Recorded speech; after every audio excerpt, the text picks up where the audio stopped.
Corona का संक्रमण छूने से फैलता है, ये सब जानते हैं, लेकिन क्या कोई गर्भवती महिला जो कोरोना पॉजिटिव निकलती है, उसके शिशु को भी संक्रमण का खतरा होता है? दुनिया में कई ऐसे मामले हैं, उसके आधार पर रिसर्चर्स क्या कह रहे हैं वो देखिए। क्या गर्भवती महिला से शिशु में कोरोना संक्रमण जा सकता है? Centre for disease and prevention के अनुसार आम लोगों के मुकाबले गर्भवती महिलाओं को किसी भी तरह की सांस की बीमारी होने का खतरा ज्यादा होता है।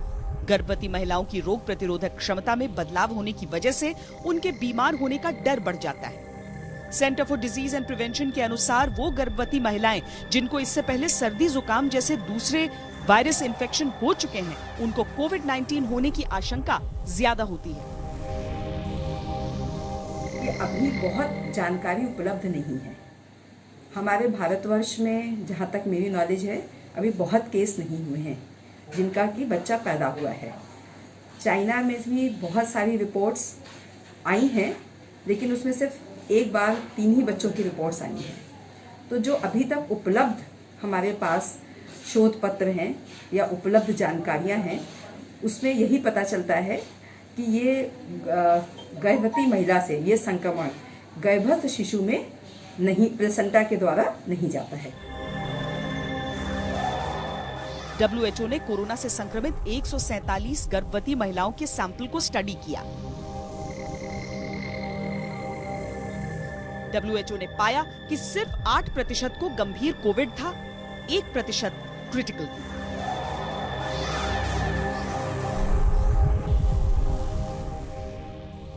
Royal college of obstetricians and gynaecologists की एक रिपोर्ट के अनुसार चीन में कोरोना संक्रमित कुछ महिलाओं ने प्रीमैच्योर बच्चों को जन्म दिया, लेकिन इस बात की पुष्टि नहीं हो पाई कि संक्रमित मां के कारण बच्चा प्रीमैच्योर पैदा हुआ या फिर डॉक्टरों को मां की खराब तबीयत देखकर वक्त से पहले डिलीवरी करानी पड़ी। इस स्टडी में मिसकैरेज के भी कोई केस देखने को नहीं मिले। मेडिकल साइंस एक्सपर्ट्स का मानना है कि चूंकि कोविड-19 संक्रमित व्यक्ति की खांसी या छींक की बूंदों से फैलता है, ऐसे में नवजात शिशु को मां से कोरोना संक्रमण होने का खतरा नहीं होता। बच्चे का इन्फेक्शन होने का चांस है जन्म के फौरन था। अब फौरन बाद बच्चा मां के कांटेक्ट में आएगा। जब वो बच्चा मां के कांटेक्ट में आएगा और मां अगर कोविड पॉजिटिव है, इसका मतलब ये हुआ कि मां की सांस में, मां के कपड़े में, मां की साड़ी में, मां की सारी चीज़ों में वो कोविड वायरस होने का पूरा चांस है। और अगर हम बच्चे और माँ के बीच में अगर हम कोई बैरियर नहीं रखेंगे, किसी भी तरह की एक मैकेनिकल रुकावट नहीं होगी, तो उस हालत में इस नवजात शिशु को कोविड इन्फेक्शन का पूरा खतरा है। चीन में 9 कोरोना संक्रमित गर्भवती महिलाओं पर किए गए एक रिसर्च में मां के एमनियोटिक फ्लूइड या नवजात शिशु के गले के स्वाब में वायरस नहीं मिला, लेकिन एक दूसरे बड़े शोध में जिसमें 33 प्रेग्नेंट महिलाओं पर स्टडी की गई, उसमें 3 नवजात बच्चों में कोरोना के लक्षण मिले, बाकी 30 में ऐसे लक्षण नहीं मिले। हालांकि इस सवाल का जवाब शोधकर्ता नहीं दे पाए कि बच्चों में कोरोना संक्रमण मां से आया या फिर पैदा होने के बाद वो संक्रमित हुए। भारत में ऐसे नाजुक मामलों को देखते हुए राज्य सरकारों ने गाइडलाइंस जारी की हैं, जिसमें कहा गया है कि कोरोना संक्रमित मां का प्रसव सिर्फ और सिर्फ कोरोना अस्पताल में ही होगा, जहां जन्म के बाद कोरोना से मां और बच्चे को बचाने के लिए दूसरी सावधानियां भी बरती जाएंगी।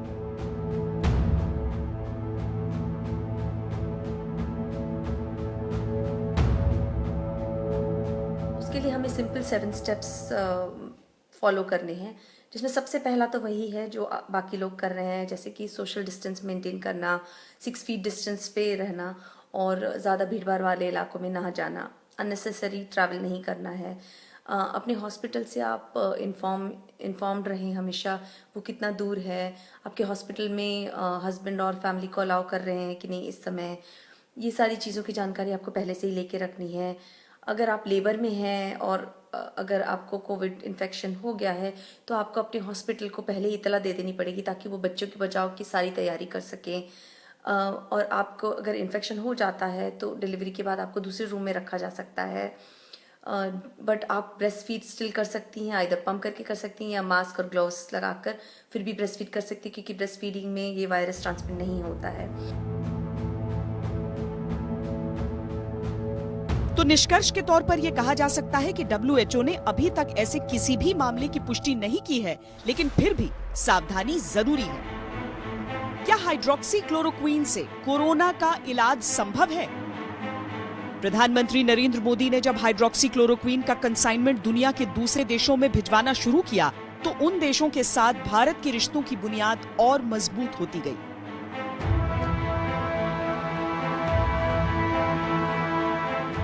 लेकिन आखिर इस दवा की डिमांड अचानक पूरी दुनिया में क्यों बढ़ी? क्या हाइड्रोक्सी क्लोरोक्वीन खत्म कर सकता है कोरोना वायरस को? चलिए हम आपको पूरी जानकारी देते हैं।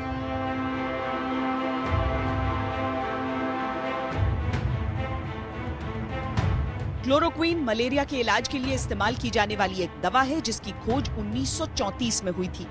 लेकिन क्लोरोक्वीन के साइड इफेक्ट्स बहुत ज्यादा होते हैं। ओवरडोज से मरीज की मौत तक हो सकती है। इस वजह से जरूरत पड़ी क्लोरोक्वीन का एक रिड्यूस्ड कंपाउंड बनाने की। आम भाषा में कहें तो ऐसी दवा जिसके साइड इफेक्ट्स कम हो। वैज्ञानिकों ने उसको नाम दिया hydroxy chloroquine. Hydroxy chloroquine malaria से लड़ने में बेहद कारगर मानी जाती है। विश्व के जाने माने जर्नल nature.com के अनुसार हाइड्रोक्सी क्लोरोक्वीन टेस्ट ट्यूब में कोविड-19 संक्रमण को रोकने में कामयाब हो रही है। अमेरिकी राष्ट्रपति डोनाल्ड ट्रंप ने फ्रांस में 36 लोगों पर हुए एक छोटे क्लिनिकल ट्रायल के आधार पर दवा पर भरोसा जता दिया।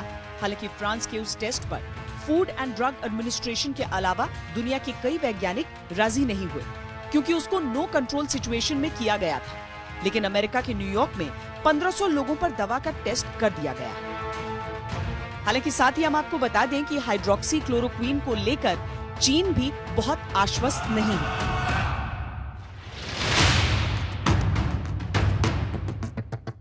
हाइड्रोक्सी क्लोरोक्वीन अभी उन लोगों को दी जा सकती है जो या तो बहुत गंभीर रूप से बीमार हैं, बाकी किसी भी दूसरे मरीज को डॉक्टरों ने इस दवा को न इस्तेमाल करने की सख्त हिदायत दी है। साथ ही ये भी कहा गया है कि ये केवल स्वास्थ्य कर्मियों के लिए उपयोग किया जा रहा है। सार्स कोरोना वायरस 2005 पैंडेमिक में हाइड्रोक्सी क्लोरोक्विन और एजिथ्रोमाइसिन कॉम्बिनेशन में ट्रीटमेंट के लिए ट्राई किया गया था और कुछ हद तक ये बेनिफिशियल रहा था।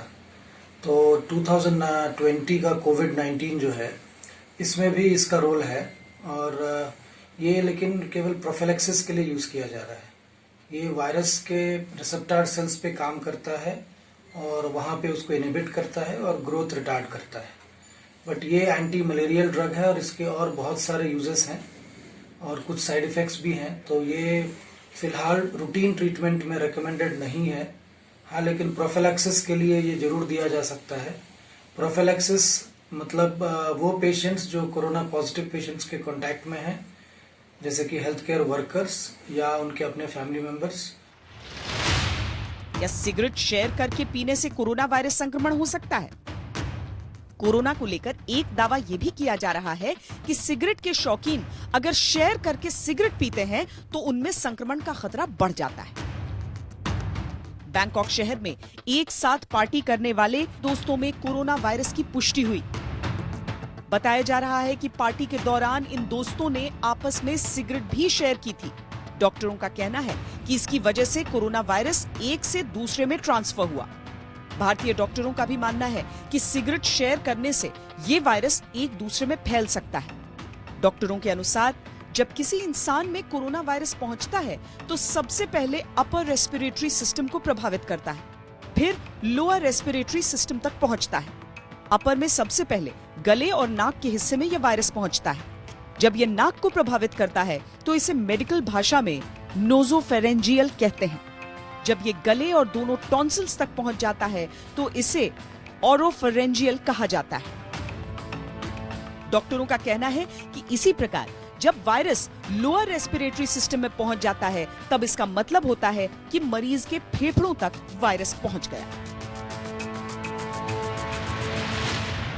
अगर हम अपना सिगरेट किसी दूसरे को देते हैं तो चूंकि सिगरेट हमारे हाथ से छू करके जाता है तो इस पर हमारी ड्रॉपलेट्स जो है दूसरे व्यक्ति में ट्रांसफर हो सकती हैं। वो भी सिगरेट जो होता है होंठों से लगा करके पिया जाता है तो हमारे होंठों पर भी ड्रॉपलेट्स होती हैं और ये दूसरा जब आदमी इसे लेकर पीता तो उसके होंठों के थ्रू उसके जो है अंदर जा सकता है। ये निश्चित रूप से नुकसानदायक है। और ये सोचना कि धुआं गर्म होता है और उसको वायरस को मार देगा, ये भ्रामक है। इसलिए सिगरेट को बिल्कुल ही इस समय एक दूसरे से शेयर नहीं करना चाहिए।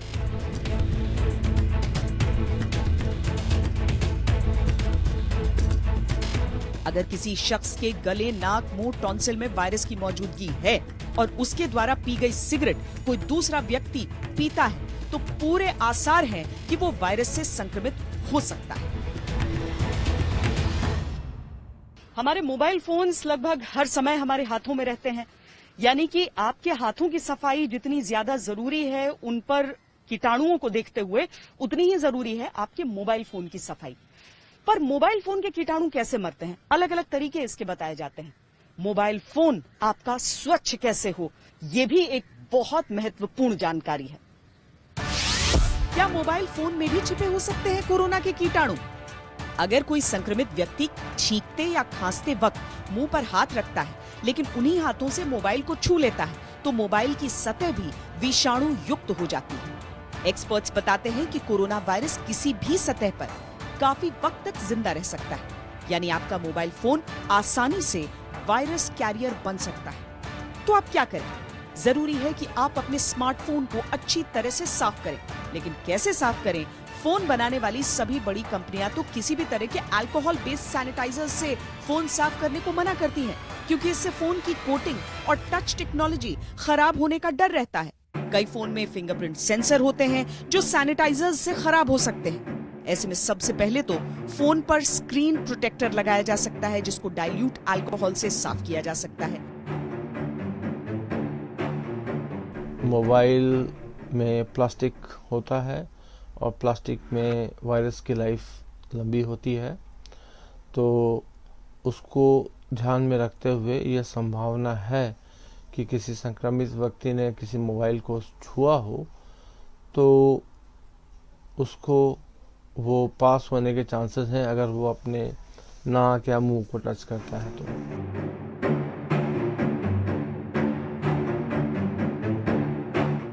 अगर आपको हमारा ये वीडियो पसंद आया है तो इसे लाइक और शेयर करना मत भूलिएगा। बिना ब्रेक वीडियो देखने के लिए आप हमारे तक ऐप को भी डाउनलोड कर सकते हैं। नमस्कार।